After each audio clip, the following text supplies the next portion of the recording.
सुबह के 11 बजे थे। दरवाजे की घंटी बजी तो आहना ने बाहर आकर देखा। ये क्या, शादी का कार्ड? किसने भेजा होगा?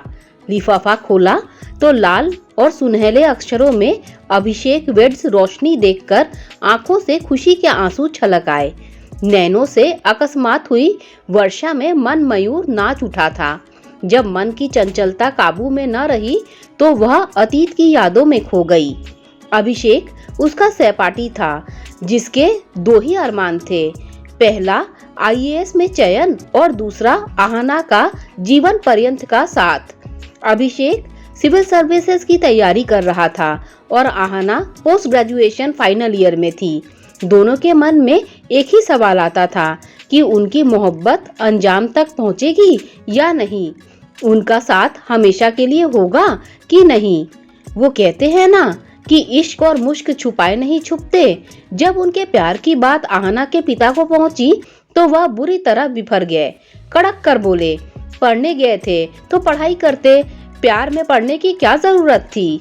वैसे भी जाके पैर ना फटे बिवाई, सो क्या जाने पीर पराई। जो इस राह पर चले ही ना हो, उन्हें पैरों में चुभने वाले कांटों का अंदाजा भले कैसे होता। अभिषेक के घर में भी लगभग वही प्रतिक्रियाएं थी। सच्चाई तो यह थी कि उनके प्रेम को किसी ने नहीं समझा। दोनों का मासूम प्यार परिवार के हित में बलि चढ़ गया।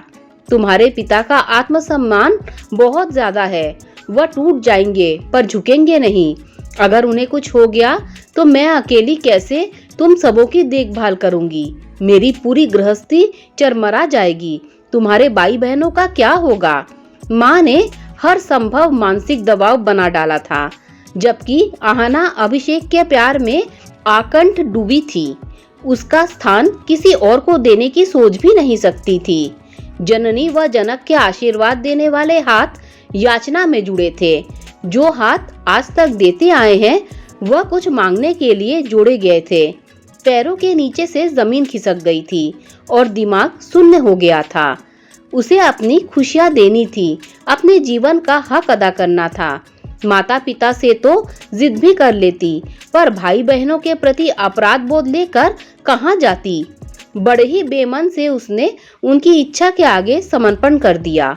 उसे पता था कि उसकी सांसें चलेंगी पर जीवन न होगा और ऐसा अनर्थ आजीवन होगा। दूल्हा बाराती गाजे बाजे जैसा सब तैयार ही बैठे थे। आत्मा धिक्कारती रही, मन रोता रहा, मगर उसने खुद को मिटाकर दुल्हन का लिबास पहन लिया। चट मंगनी पट ब्याह संपन्न हो गया। दर्द जब हद से बढ़ जाए तो साथ सैलाब लाता है, एक ऐसा सैलाब जो अपने साथ सब बहा ले जाता है।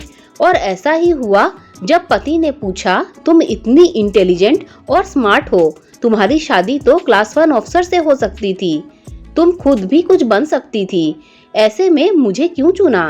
क्या तुम्हारे पेरेंट्स तुमसे प्यार नहीं करते? यह सुनते ही आहना फूट फूट कर रो पड़ी। फिर तो आंसुओं के साथ सारे गुबार बाहर आ गए। पसंद तो मैंने भी आईएएस ही किया था। भावी आईएएस पर अपने सम्मान के लिए मेरे अपनों ने मेरे सपनों पर पानी फेर दिया। आकाश, उसके पति के लिए ये सुनना और समझना आसान न था। कुछ पलों की खामोशी के बाद आहना को शांत करते हुए बोले कि आज से हमारे सुख दुख एक हैं। मैं तुम्हारे जीवन में खुशियां लाऊंगा। आहना आश्चर्य से उसकी ओर देखते हुए पूछ बैठी, आपको मेरे प्यार की बात बुरी नहीं लगी? मैंने तो इस विषय पर आज तक आलोचना ही सही है। नहीं, प्यार तो दो दिलों का मेल है जो जाने अनजाने में हो जाता है। लड़कों को भी होता है। लड़कियां दिल से लगा बैठती हैं और लड़के व्यावहारिकता अपनाते हैं। तुम तो मुझे बस ये बताओ कि मैं तुम्हारी मदद कैसे करूं? ये तो मुझे भी नहीं पता, पर अपना पक्ष रखने का अधिकार नहीं मिला मुझे।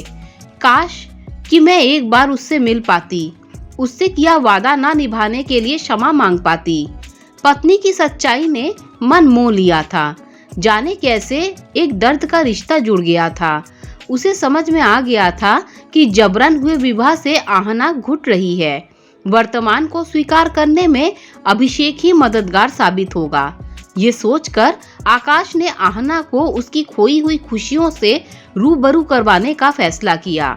उसने कॉलेज रिकॉर्ड से अभिषेक के बारे में पता किया। अभिषेक ने एयरफोर्स ज्वाइन कर लिया था और ट्रेनिंग के लिए हैदराबाद गया था। ये जानकारी मिलते ही आकाश ने दफ्तर से 1 हफ्ते की छुट्टी ली और आहना से हनीमून के लिए सामान तैयार करने के लिए कहा। आकाश की मंशा से अनजान आहना ने सामान पैक कर लिया, मगर वहां जाकर जो खुशियां मिली उससे तो वह हमेशा के लिए आकाश की होकर रह गई। आकाश ने अभिषेक को होटल में मिलने के लिए बुलाया। यह आहना के लिए बहुत बड़ा सरप्राइज था। अभिषेक को देखकर वह बहुत खुश हो गई। उसे खुश देखकर आकाश को मानसिक शांति मिल रही थी। अभिषेक थोड़ा किंग कर्तव्य विमूढ़ था, पर जल्दी ही आकाश के स्वभाव ने उसे भी कंफर्टेबल कर दिया। वह दिन में अपनी ट्रेनिंग खत्म कर रोज शाम को मिलने आता। रात का खाना साथ खाते, हंसते गुनगुनाते और फिर लंबी वॉक पर निकल जाते। अभिषेक और आकाश की खूब बातें होती और यह देखकर आहना को लगता जैसे उसकी दुनिया फिर से खूबसूरत हो गई है। इस तरह 5 दिन निकल गए तो छठे दिन आकाश ने अपनी खराब तबीयत का बहाना बनाकर दोनों को एक साथ टहलने भेज दिया। जानता था एक बार अकेले में मिलकर ही वे अपना मन हल्का कर सकेंगे। आहना का अपराध बोध से बाहर आना उसके सुखी दाम्पत्य के लिए जरूरी था। तुम्हें तो आईएएस बनना था, फिर एयरफोर्स क्यों ज्वाइन कर लिया अभिषेक? आहना ने पूछा।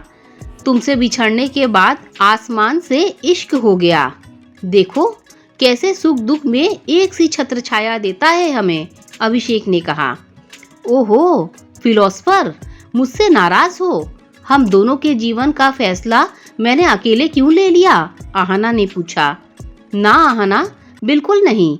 मैं जानता हूँ तुमने हर संभव कोशिश की होगी। गलती हमारे नहीं बल्कि हमारे परिवार वालों की है, जिन्होंने हमारी खुशियों पर अपनी खुशियों को तरजीह दी। उनके निर्णय का हमारी जिंदगी पर क्या असर होगा इसकी भी परवाह नहीं की। आखिर हमने क्या मांग लिया था अभी? उनका अभिमान हमारे स्वाभिमान से बहुत बड़ा है, सो उन्होंने अपनी ही बात ऊपर रखी। खैर, जो हो न सका उसका कितना रोना रोया जाए। बेहतरी तो इसी में है कि जो मिला है उसकी कदर करो। आकाश बहुत अच्छा इंसान है जिसने तुम्हारा इतना ख्याल रखा और हमारे रिश्ते को सम्मान की नजर से देखा। ये जो आज हम मिल रहे हैं ये उन्हीं महान इंसान की बदौलत है। जो तुम्हें मिला है वह कम तो नहीं। आहना और अभिषेक इन खूबसूरत पलों को हमेशा के लिए संजो लेना चाहते थे। तभी एक जरूरतमंद इंसान जोड़ी सलामत रहे कि दुआ देते हुए पैसे मांगने लगा। इस बार पैसे तू देगी आहना, अभि ने छूटते ही कहा तो आहना खिलखिलाकर हंस पड़ी। यूं ही हंसती रहा कर, मेरी छोड़ो, अपनी बताओ अभिषेक, तुम क्या करोगे अकेले? उसके स्वर में दर्द था, उसकी चिंता थी। शादी करूंगा और क्या, स्मार्ट आदमी हूँ, इतनी बुरी शक्ल तो नहीं है हमारी। हा हा हा। आहना तो उसके सेंस ऑफ ह्यूमर की फैन थी। दोनों के कह कहे देर तक उन वादियों में गूंजते रहे। ऐसा लग रहा था मानो सब पर तरुणाई छा गई हो। ठंडी नर्म हवाएं उन्हें छूकर वापस लौट आती थी, मानो पकड़म पकड़ाई खेल खेल रही हो। चांद, जो अद्भुत प्रेम का सबसे बड़ा गवाह था, वह भी उनके मधुर वार्तालाप को सुनकर मंद मंद मुस्कुरा रहा था। कितनी पवित्रता थी उनकी सोच में। वे साथ थे और नहीं भी। ऐसे निश्चल प्रेम पर आकाश भला क्या संदेह करता। वह तो बस इतना चाहता था कि विरही और अतृप्त हृदय तृप्त हो जाए, ताकि आहना खुशी खुशी अपनी नई जिंदगी जी सके। अभिषेक ने घड़ी देखा, 10 बज गए थे। उसने आहना को होटल तक छोड़ा और उससे विदा लेते हुए एक वादा लिया। वादा कर, हमेशा खुश रहेगी। वादा, मेरी दुनिया भी रोशन हो जाए ऐसी दुआ करना। सुना है अपनों की दुआओं में बड़ी ताकत होती है। जाते जाते अभिषेक ने आहना से कहा। जरूर, आहना ने हामी भरी। इस बात के 6 महीने बीते और आज शादी का निमंत्रण पत्र पाकर वह अपराध बोध से बाहर आ गई। वह अभिषेक की खुशी में बहुत खुश थी। उसकी दुआ जो कबूल हो गई थी। उफ, सोचते सोचते शाम हो गई। आकाश आते ही होंगे। वह आकाश के पसंद की पोशाक पहनकर तैयार हो गई। महीनों बाद उसका मन आजाद पंछी की तरह उड़ना चाह रहा था। कौन कहता है कि प्यार दोबारा नहीं होता? वह आकाश से यूं ही तो नहीं जुड़ गई थी। हाँ, इसमें वक्त लगा था। किसी भी रिश्ते की मजबूती के लिए प्यार, विश्वास व वक्त तीनों लगता है। रिश्ते की नींव रखते वक्त ही निवेश करना पड़ता है। आकाश ने जिस समझदारी से आहना को संभाला वह कम ही देखने को मिलता है। सच है, जब दो दिल एक दूसरे के दर्द को जीने लगते हैं तो प्यार गहरा होता जाता है। ऐसे में पहला प्यार बचपना और दूसरा प्यार ज्यादा अपना लगता है। दोस्तों, अगर आपको ये कहानी अच्छी लगी हो तो लाइक, शेयर, सब्सक्राइब कीजिए। Thanks for watching this video.